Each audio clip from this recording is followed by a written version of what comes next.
But the first thing we see as we begin to enter this story is that for Nehemiah, it began with a big burden. It began with a big burden. A burden that made him fall to his knees and weep and pray. A burden that made him say, okay, God, I had not heard about the situation, and now I see it. Now I can imagine it, and it's worse than I thought. And Nehemiah has this incredible burden.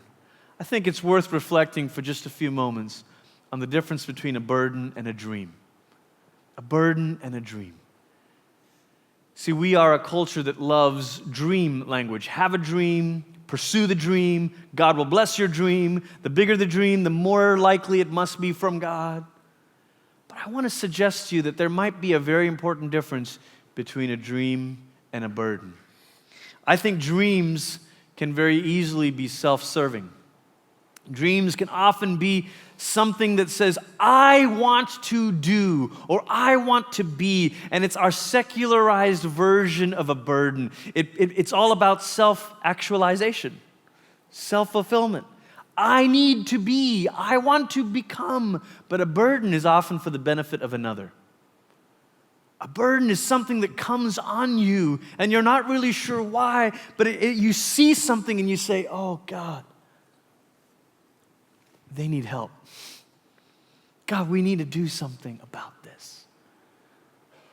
Dreams can make us jump to planning. You know, this is sort of self-help leadership books, right? Have the dream, plan out your plan of action. Look, all of that may be wonderful, but I think the kingdom is a little bit different.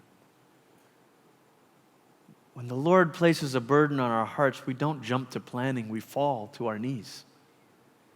Nehemiah is not quite sure what to do. He falls down in prayer.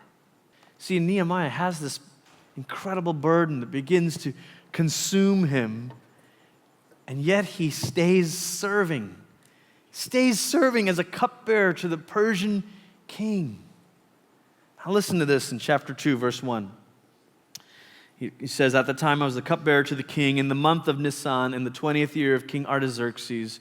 The king was about to be served wine, and I took the wine and gave it to the king. And since I had never seemed sad in his presence, the king asked me, why do you seem sad? Since you aren't sick, you must have a broken heart. Now imagine this for a moment. Now granted, it's Nehemiah telling us this about himself. But what he says is, I had never appeared sad in the king's presence before. Now listen, let's just get a little bit of perspective here, okay?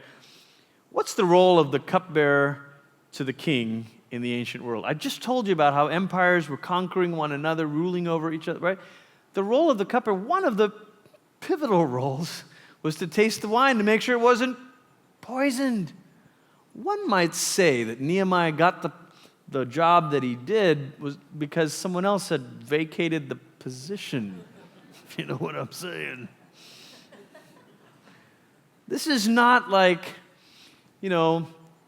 working as a barista at Starbucks.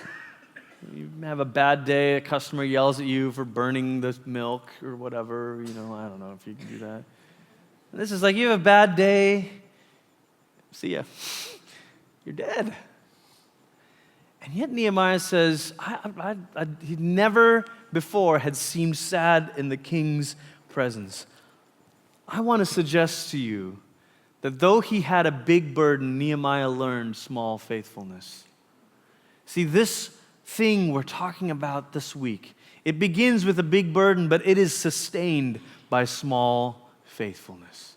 When the burden of the Lord comes on us, when we begin to feel something for our churches and for our city and for our people, the thing to do is not to say, okay, so let's just go and get out of here. Say, well, where am I? What is this moment? Who are these people? What have I been given? How can small faithfulness begin to play out here and now?